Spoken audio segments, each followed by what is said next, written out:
জীবনে ভালোবাসাটা সবচেয়ে বেশি ইম্পর্টেন্ট, আর টাকা পয়সা সেটা চাইলে স্বামী স্ত্রী দুজন মিলিয়ে ভাগাভাগি করেও কিন্তু ইনকাম করা সম্ভব। সুপ্রিয় দর্শক, আসসালামু আলাইকুম। এএস ব্লগ ইন কিচেন থেকে আজকে এত সুন্দর একটি ভর্তা রেসিপি শেয়ার করব, যেটা কিনা আপনি চাইলে 2-3 দিন রেখে কিংবা এক সপ্তাহ রেখেও কিন্তু খেতে পারবেন। একদম হোটেল স্টাইলে বা হোটেলের থেকেও বেশি কিন্তু টেস্টি এই ভর্তাটা। আর এখনই কিন্তু সুবর্ণ সুযোগ, শীত কিন্তু নেমে পড়েছে, আর এই শীতে কিন্তু খুবই পুষ্ট তরতাজা সিম পাওয়া যায়, আর এরকম সিম দিয়ে ভর্তা বানালে খুবই দুর্দান্ত টেস্ট হয়। তো দেখতেই পেলেন, প্রথমে আমি হাত দিয়ে আঁশ ছাড়িয়ে নিয়েছি, পরে কিন্তু চাইলে আপনি একটা ছুরিও ব্যবহার করতে পারেন, তো সেটাও কিন্তু আমি দেখিয়ে দিলাম। তো ধুয়ে পরিষ্কার করে নিয়ে এখন আমি চুলায় বসিয়ে দিয়েছি কিছু পরিমাণ পানি দিয়ে, এখন সামান্য লবণ সামান্য হলুদ দিয়ে কিন্তু আমি সিদ্ধ করে নেব। আর এজন্য হলুদ লবণ দিয়ে এখন আমি একটু নেড়ে চেড়ে নিয়ে মাখিয়ে নিব, তারপর কিন্তু এখানে ঢেকে রাখবো। তো আজকের সিম ভর্তাটা সম্পূর্ণ ডিফারেন্ট ওয়েতে দেখাচ্ছি, আপনাদের নিশ্চয়ই ভালো লাগবে এবং এই ভর্তাটা খুবই টেস্টি হবে। রেখে কিন্তু সংরক্ষণ করেও কিন্তু আপনি খেতে পারবেন, এরকম একটি ভর্তা কিন্তু আমি আপনাদের সাথে আজকে শেয়ার করব। তো দেখতেই পেলেন, আমি কিন্তু ঢাকনা উঠিয়ে নিয়েছি, আর পানিটা কিন্তু শুকিয়ে গেছে, আর গায়ে গায়ে হালকা আছে সেটুকু কিন্তু এখন আমি একেবারে শুকিয়ে নিব। জাস্ট এখানে কোনো পানি রাখা যাবে না। তো অলরেডি আমার হয়ে গিয়েছে, এখন কিন্তু আমি নামিয়ে ঠান্ডা করে নিয়ে এটাকে চাইলে কিন্তু এই পর্যায়ে আপনি ব্লেন্ডারও করতে পারেন, পাটা পুতায়ও পিষে নিতে পারেন, হাতেও ডলে নিতে পারেন। কিন্তু সব সময় একরকম একঘেয়েমি ভর্তা তো ভালো লাগে না, একটু ডিফারেন্ট ওয়েতে করলে দেখতেও ভালো লাগে, খেতেও ভালো লাগে। তো এর জন্য কিন্তু আমি ব্লেন্ডারই করে নিব এই সিমটাকে নিয়ে। আর এখানে চুলায় আমি পরিমাণ মতন একটু সরষে তেল দিয়ে দিলাম, তো দিয়ে এখানে আস্ত রসুন দিয়েছি আমি কয়েকটা, আর আপনারা চাইলে কিন্তু আর একটু পাতলা করে কেটেও দিতে পারেন। আর এই যে পেঁয়াজ কুচি দিয়ে দিলাম, 2টা পেঁয়াজ আমি এখানে বড় দেখে 2টা পেঁয়াজ কুচি করে দিয়ে দিলাম। তো এই পেঁয়াজ রসুন কিছুক্ষণ এভাবে নেড়ে চেড়ে নিয়ে একটু নরম না হওয়া পর্যন্ত নেড়ে নেব। আর যখনই দেখব যে হ্যাঁ, পেঁয়াজ এবং রসুনটা মোটামুটি একটু নরম হয়ে আসছে, ঠিক তখনই কিন্তু এখানে আমি মরিচ ব্যবহার করব। তো আমি এখানে শুকনা মরিচটা ব্যবহার করছি, আপনারা চাইলে কিন্তু এখানে কাঁচা মরিচটাও ব্যবহার করতে পারেন, কোনো অসুবিধা নাই, এবং চাইলে কিন্তু গুঁড়া মরিচটাও দেওয়া যাবে।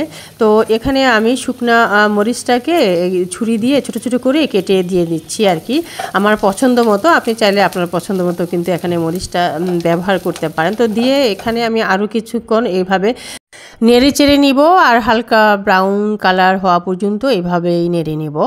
তো হয়ে গেছে মোটামুটি। আর এখন আমি ওই যে ব্লেন্ড করে নিয়েছি সিমটাকে, তো ব্লেন্ড করা সিমটাকে কিন্তু এখন পুরোটাই ঢেলে দিচ্ছি।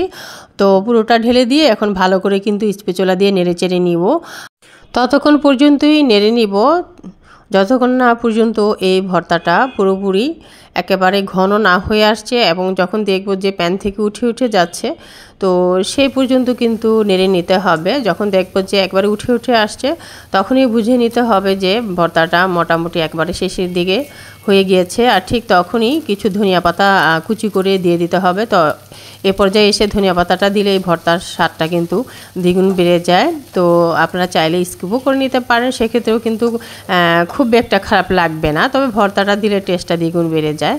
তো নেড়ে চেড়ে নিচ্ছি, আর একটু লবণটাও এখন চেক করে নিব, যে এই যে সিদ্ধ করার জন্য আমি সময় কিছুটা লবণ দিয়েছিলাম আর কি, এখন চেক করে নিয়ে আরও কিছুটা লবণ দিয়ে দিচ্ছি, মনে হলো যে কিছুটা প্রয়োজন, তো সেই পরিমাণে আন্দাজে করে আমি দিয়ে দিচ্ছি আর কি। তো দিয়ে আমি আবারও নেড়ে চেড়ে নিচ্ছি কিছুক্ষণ। তো নাড়তে নাড়তে যে পর্যায়ে দেখছি যে উঠে যাচ্ছে, তো হয়ে গেছে ভর্তাটা। তো এই তো আমার ভর্তাটা অলরেডি হয়ে গিয়েছে, প্যান থেকে কিন্তু উঠে যাচ্ছে। তো এই পর্যায়ে কিন্তু ভর্তা একেবারেই রেডি। এখন কিন্তু আমি নামিয়ে নেব একটা সার্ভিসিং ডিশে, ভর্তাটা কিন্তু এখন উঠিয়ে নিব। সুপ্রিয় দর্শক, আজকের ভর্তার রেসিপিটা যদি ভালো লাগে অবশ্যই লাইক দিয়ে দেখে নেবেন, ভালো লাগলে সাবস্ক্রাইব করে সাথেই থাকবেন, নতুন হয়ে থাকলে সাবস্ক্রাইব করে সাথেই থাকবেন। আর নিত্য নতুন রেসিপিগুলো পাওয়ার জন্য অল বাটনে একটা ক্লিক দিয়ে রাখতে হবে, তাহলে সবার আগে নোটিফিকেশন আপনার কাছে পৌঁছে যাবে। আর এই তো ভর্তা একেবারেই রেডি। আর আপনি এই ভর্তাটা কিন্তু রেখে খেতে পারবেন নর্মাল ফ্রিজে কয়েকদিন, কারণ হাত দিয়ে যে ভর্তাটা আমরা করি না হাতে ডলে, সেটা তো থাকে না, ঠিক আছে, সেটা কিন্তু থাকে না, একটা গন্ধ হয়ে যায় আর কি। কিন্তু এই ভর্তাটা কিন্তু গন্ধ হবে না, নষ্ট হবে না, আপনি কিন্তু ফ্রিজে চাইলে রেখে খেতে পারবেন। তো এইভাবে ভর্তা করে নিতে পারেন, একদিন করে 2 দিন 3 দিন খেলেন, অথবা আপনি চাইলে কিন্তু এক সপ্তাহ রেখে দিতে পারেন। তো যারা আমরা ব্যস্ত আছি, যারা জব করে বিজনেস করে, তো তাদের জন্য এই ভর্তাটা একেবারেই পারফেক্ট, তারা চাইলে কিন্তু এইভাবে করে নিতে পারেন। ভালো থাকবেন সবাই, আর আমার পরবর্তী ভিডিওতে ইনশাল্লাহ আপনাদের সাথে কথা হবে। ততক্ষণ পর্যন্ত সবাই ভালো থাকবেন, সুস্থ থাকবেন। আল্লাহ হাফেজ। আর এই যে ভর্তা দিয়ে ভাত কিন্তু খেয়ে নিচ্ছি, আর এতটা টেস্টি হয়েছে মাশাল্লাহ। তো সেটা আপনাদের সাথে শেয়ার না করে পারলাম না, কারণ এত সুন্দর এত টেস্টি একটি ভর্তা, সেটা শেয়ার না করলে কি হয়। তো আমি ভর্তা যেদিনই বানাই না কেন সেদিনই কিন্তু চেষ্টা করি আপনাদের সাথে ভর্তা খাওয়াটা শেয়ার করতে। আর এই যে রসুনটা দেখতে পাচ্ছেন, এটা কিন্তু হালকা একটু শক্ত ভাব থাকবে, আর এমনিতেই সিদ্ধ হয়ে যাবে, কিন্তু হালকা একটু শক্ত ভাব থাকবে। তো এরকম থাকলেই কিন্তু সেই রসুনটা খেতে দারুণ লাগে ভর্তার সাথে, ভাতের সাথে।